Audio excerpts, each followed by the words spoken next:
मथुरा के राजा उग्रसेन का बेटा है कंस।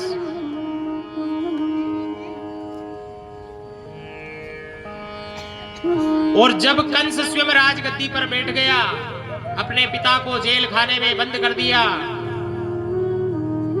तो संसार के सामने अच्छा बनने के लिए कंस ने एक उपाय सोचा कि संसार के सामने मैं अच्छा कैसे बनूं। तो कंस की एक चचेरी बहन थी। कंस की चचेरी बहन जिसका नाम है देवकी। तो कंस ने विचार किया कि क्यों ना मैं मेरी चचेरी बहन का विवाह वसुदेव के साथ करवा दूं। अगर वसुदेव के साथ मेरी चचेरी बहन का विवाह होगा तो बड़ा आनंद होगा महाराज। कंस ने अपनी चचेरी बहन देवकी का विवाह वसुदेव से करा दिया। क्यों करवाया? वसुदेव जी में क्या खासियत थी? वसुदेव जी में क्या खासियत थी कि उनका विवाह उनके साथ हुआ? वसुदेव जी पूरे जीवन काल में कभी भी झूठ नहीं बोले, कभी झूठ नहीं बोला उन्होंने। तो कंस ने विचार किया कि मेरी बहन से इनसे बढ़िया वर और कौन हो सकता है। ये कभी झूठ नहीं बोलते हैं, जो होगा वो सत्य ही कहेंगे। तो कभी अगर बहन का भी धन लूटने की बारी आए तो जीजा जी से पूछ लेंगे कि कितना धन है, तो बताएगा तो सत्य सत्य ही। इसलिए उनका विवाह उनके साथ संपन्न कराया महाराज। विदाई करने लगा कंस बहन की, घड़ियाल की तरह आंसू बहाने लगा गांव वालों के सामने, अपनी बहन को हृदय से लगाने लगा। और एक रथ पर कंस सवार है और दूसरे रथ पर देवकी और वसुदेव जी महाराज सवार है, और विदाई हो रही है। कन्या को विदाई दे रहे हैं महाराज। और जैसे ही मथुरा से बाहर निकले, और मथुरा से बाहर निकलने पर आकाश से आकाशवाणी हुई महाराज। अरे दुष्ट दुराचारी, तू जिसके लिए नेत्रों से आंसू बहा रहा है,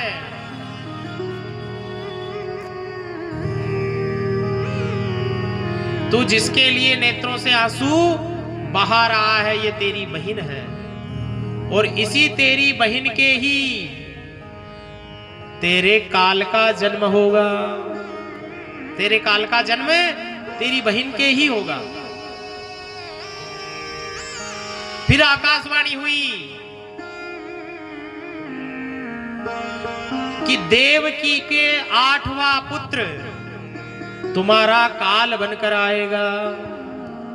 और जैसे ही महाराज कंस ने सुना, कंस बड़ा क्रोधित हो गया और जोर से अपनी खड़ग निकाली और देवकी की ओर झपटने लगा और विचार करने लगा कि ना रहेगा बांस और ना बजेगी बांसुरी, कि जब मेरी बहन ही नहीं रहेगी इस दुनिया में तो फिर काल पैदा कहां से होगा।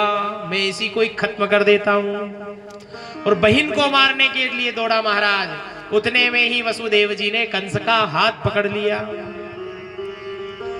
और पकड़कर कहने लगे, रे कंस, नारियों पर हाथ नहीं उठाते हैं, मात्र शक्ति पर हाथ नहीं उठाते हैं। शक्ति भी शक्ति का रूप है, ये दुर्गा है, ये मां काली है। इतना उन्हें समझा रहे हैं, फिर भी कंस के एक समझ में नहीं आई। उतने में वसुदेव जी कहने लगे, रे कंस सुन, हमें प्राण दंड मत दे, तू जो कहेगा हम करने के लिए तैयार हैं, पर देवकी को छोड़ दो।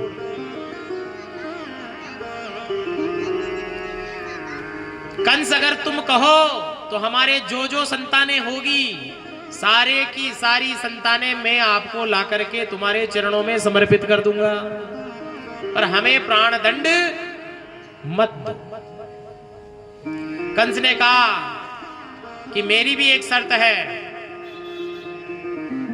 वसुदेव जी बोले तुम्हारी सब शर्त मुझे मंजूर है, बताओ क्या है।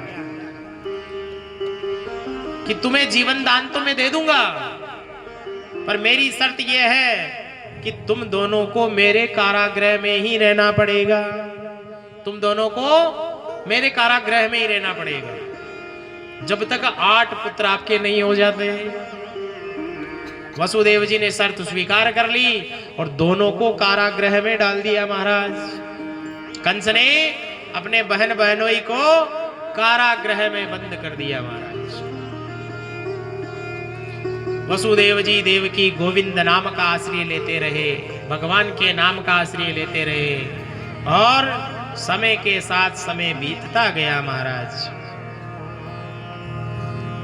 और ऐसे करके धीरे धीरे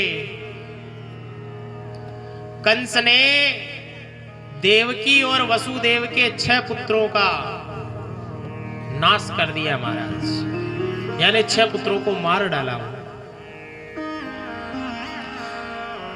सप्तम गर्भ के रूप में दाऊ भैया आ गए।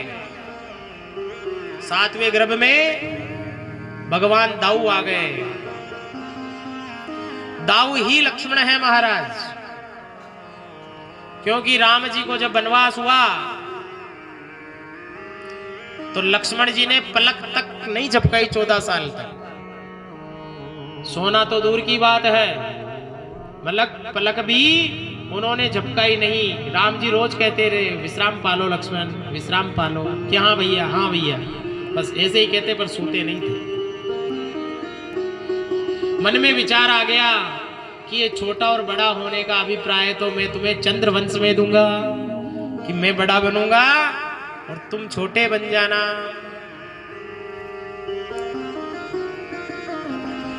तो इसी प्रकार सप्तम गर्भ में दाऊ भैया पधारे और अष्टम गर्भ जब होगा साक्षात नारायण आएंगे महाराज।